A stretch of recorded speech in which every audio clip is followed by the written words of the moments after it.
I'm working on this 2006 Chrysler Town & Country here today. We're going to be replacing the heater core out in this. It's completely clogged up, so we're going to have to get it out of there. Now I know some people have had luck with flushing them, but due to the small passages, if you want to get it back to 100%, you're going to have to replace it. So we're going to go ahead and get started.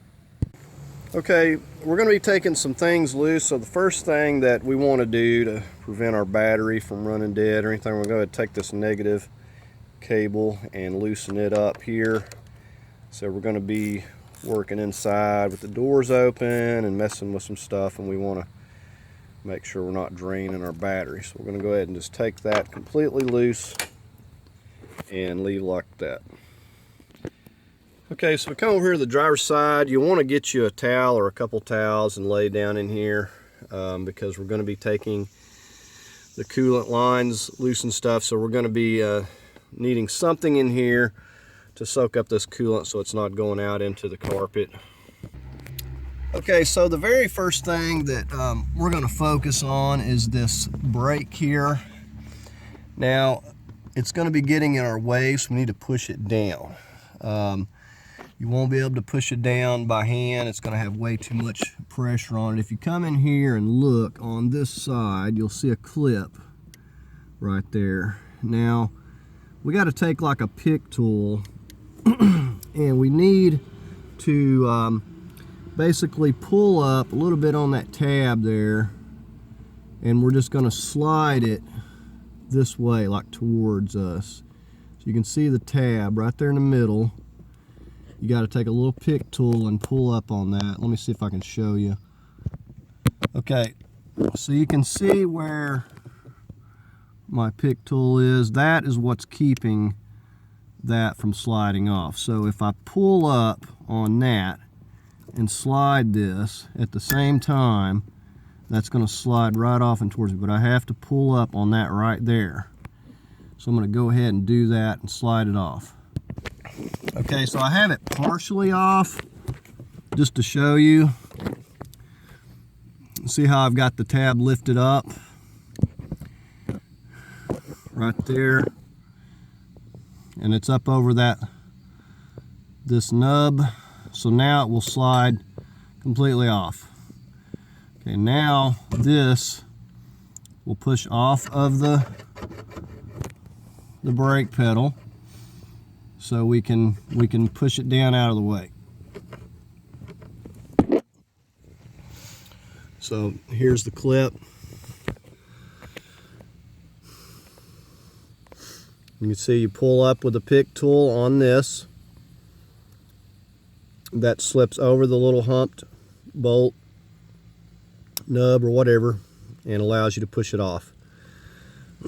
So you'd push it to the right. If it was sitting on there like this, you'd lift up on that nub, push it to the right. It's just a safety clip, keeps that on there. So with that off there, we can move that down, push our brake down, which is going to help us out later.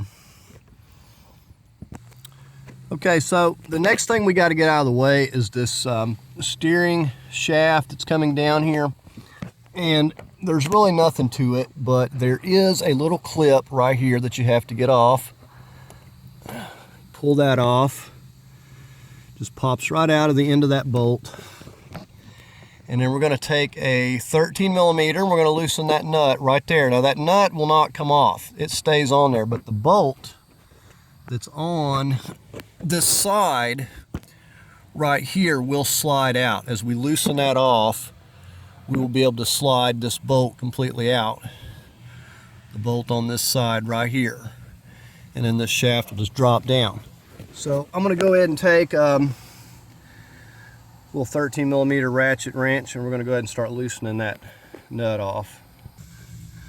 Okay, as we loosen that nut completely, the bolt will just slide right out.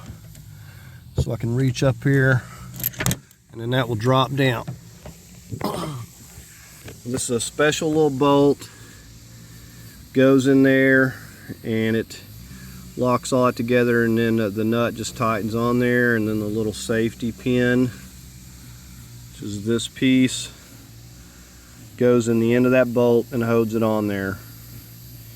And we'll put a little bit of medium Loctite when we put it back, just to make sure it's not going to come loose. But now you can see this is loose. You'll note that this is able to push in and out. So it pulls up there to where it goes. So we're just going to push it in and let it hang down here. So we've got those out of the way. The next thing we're going to focus on is the 8mm or 5/16 right here. So we got 1, 2, and then we got another one right there on the top of this. We're going to go ahead and take those 3 out, and we're going to go ahead and remove this cover piece right here. We're just going to slide it out. Okay, you can see I'm just using a little 8mm, and we're just going to get in here and take all these loose. And try to get a hand on these or get a magnet or something, so as you're taking them loose they're not falling down and you're losing them. Okay, so there's our cover piece off. There is the 3 8mm that are going in that. They just cover up the pipes. Now the next thing that we're going to do, you can see how they run through the firewall there. We're going to get a little Allen wrench here. Now I don't know exactly what the size is. It's like a little bitty 1/16 or something here, but it's a small one, maybe a 1/8. But we're going to use this, you can use one like this, or you can get one with the handle like that, and you can start taking, we got to get both.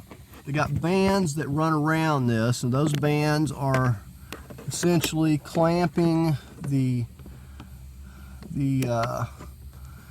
clamp to this, and so we need to loosen those bands up so we can get that band loose, and we're going to completely remove the band. So whatever you need to get in there with, one of these or whatever, because this piece here is kind of in the way. You know, you can remove this if you want, but you have to take out these other screws that are running here, and then you got some around the front, and then you can slide that out of the way if you want to remove that.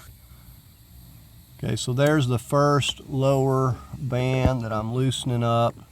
So we're going to get a hand on that screw so we're not dropping it as we're taking this out.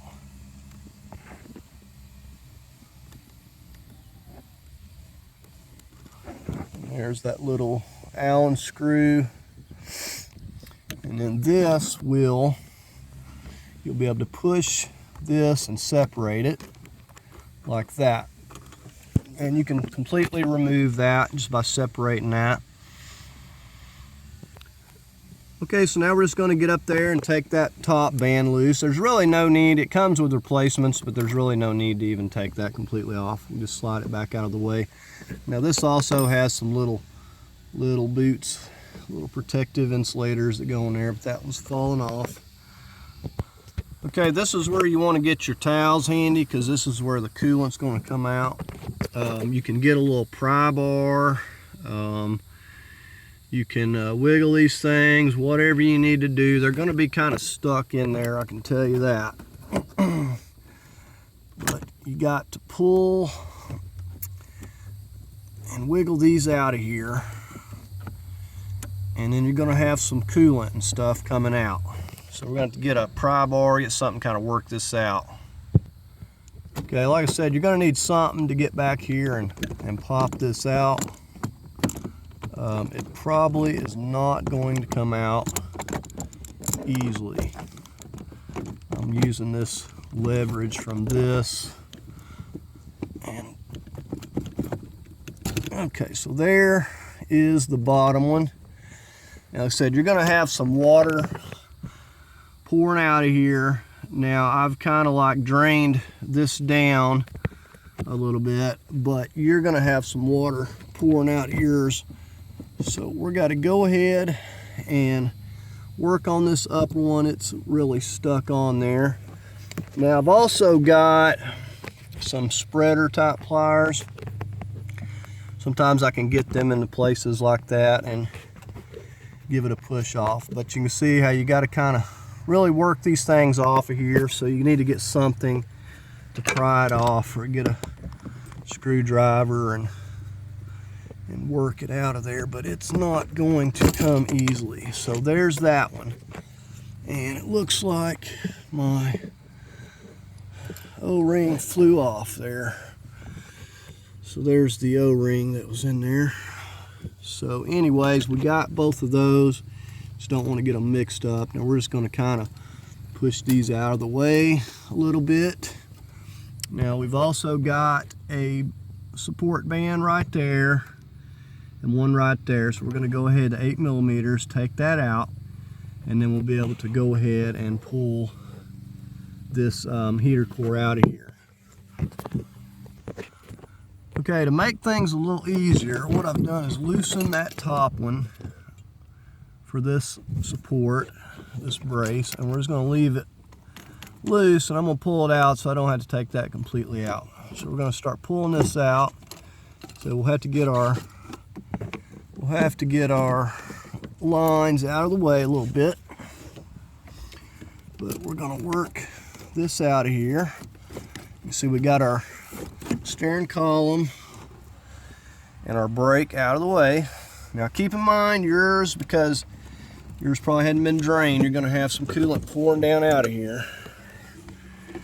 So there we are, and we have, you can see all the nastiness and the black and the rust in there, and that is what's preventing this from working. And you know, sometimes people will put stop leak, trying to stop leaks and stuff, and they go straight into the heater core and basically ruin it. So that stuff can be really bad for heater cores and things. Okay, so we got our new heater core. This is a Spectra. You want to inspect that you don't have any damage to these ports, any dings, any damage, or anything that might compromise it before you go to installing this. So we're going to go ahead and carefully go back in here, and I've got that little band in the way, so I need to move that, but we're just going to carefully go right back in just like they come out. Okay, so there we have it slid back into place, and the first thing we're going to do is put this band back on here. We're going to go ahead and tighten that back down. Okay, the next thing we're going to do is take these old O-rings off here. I'm going to put our new ones that came with our hardware, and we're going to take these new O-rings, we're going to soak them in a little bit of concentrated coolant. That way when they go on, they will slide on a lot more easily. Okay, we'll probably hold on to these old ones. The very first thing I'm noticing is that these are not shaped anything alike. This is more of a kind of a conical type shape. These are just a regular round O-ring. So we're going to hang on to these just in case, because these were working, they were not leaking. So we're going to hang on to these old ones just in case, and I'll see how they're going to work. But that happens with aftermarket. Seems like they never make stuff the same, so I kind of worry with that. It looks almost to be a little bit different sized than the so I don't know. I don't know that I may just put these back on. I'm just worried that with it not being the same, it may leak, but I'm not for sure. I may test fit it and see how it feels here. Okay, so the new O-rings appear to fit pretty snug, so we're going to go with it, and I'm going to go ahead and just tighten this first band. I'm kind of worried about the old ones because they appear to be stretched and everything, so I don't think we're going to be able to use them for sure. So we're going to go with the new ones and see how they do. Okay, so I'm going to have to take this piece off after all because one of my screws fell right down in behind it. Okay, so I was able to get my screw out from under here that fell, and I'll be able to get to these bands a little bit easier without that piece in the way there. Okay, so we got the first band tightened up just using my little Allen. And now we're going to get the next O-ring on. We're going to do the same thing. Get our band on down here. And you can kind of feel those O-rings clip into place, and you have to just open this up a little bit and then slip it around the flare. And once you get it locked around that, you should be able to close it up. Okay, so now I'm just tightening this band here on down. We've got it around the collar. Just going to tighten it all the way down till it stops.